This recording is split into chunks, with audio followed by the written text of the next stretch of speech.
Selamat pagi sahabat Alkitab yang terkasih. Marilah kita mengawali hari ini dengan melakukan perenungan akan firman Tuhan.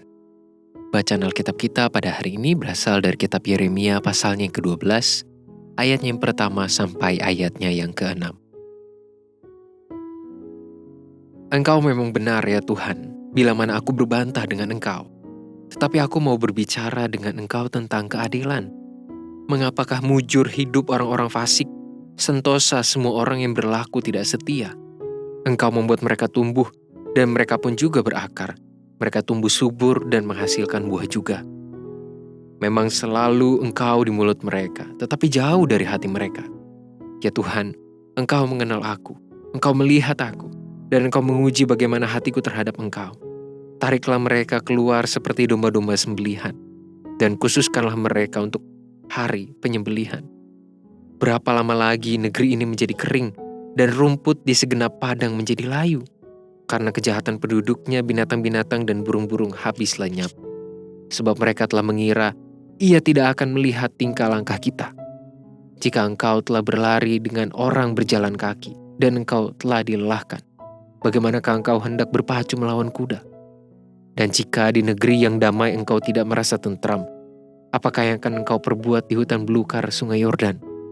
Sebab saudara-saudaramu dan kaum keluargamu, mereka sendiri juga berbuat khianat terhadap engkau. Mereka juga bersama-sama di belakangmu. Janganlah percaya kepada mereka sekalipun mereka berkata manis kepadamu. Memperjuangkan kebenaran memang bukanlah perkara yang mudah. Hal ini tergambar dengan jelas melalui sikap dan pernyataan Yeremia kepada Tuhan.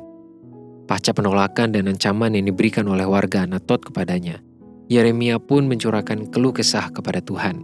Sebagai orang yang berupaya dan mempertahankan diri untuk menyampaikan pesan kebenaran dari Tuhan, Yeremia merasa kecewa atas ketidakadilan hidup yang dia alami. Secara sederhana, keluhan Yeremia dapat dipahami.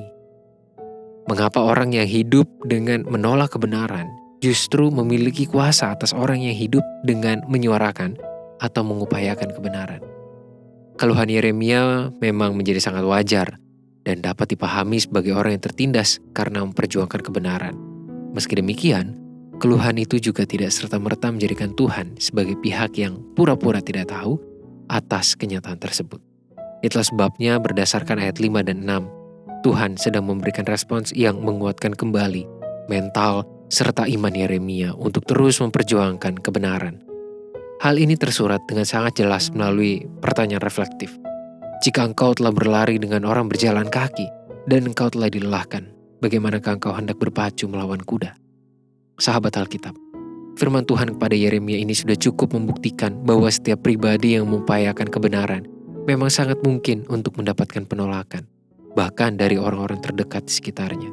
Berbagai tantangan akan muncul pada saat kita mengupayakan hidup benar dan memperjuangkan kebenaran yang berlandaskan firman Tuhan. Namun, itu tidak dapat menjadikan kita kendur, semangat apalagi menyerah untuk melakukannya. Marilah kita berdoa. Ya Tuhan, kami menyerahkan hati dan diri serta hidup kami untuk melakukan kebenaran dan hidup sesuai dengan firman Tuhan. Mampukan kami untuk tetap konsisten dan komitmen dalam mengupayakannya. Tolong kami Bapa untuk setia menjadi umat-Mu. Hanya di dalam nama Tuhan Yesus kami berdoa dan menyerahkan hidup kami. Amin.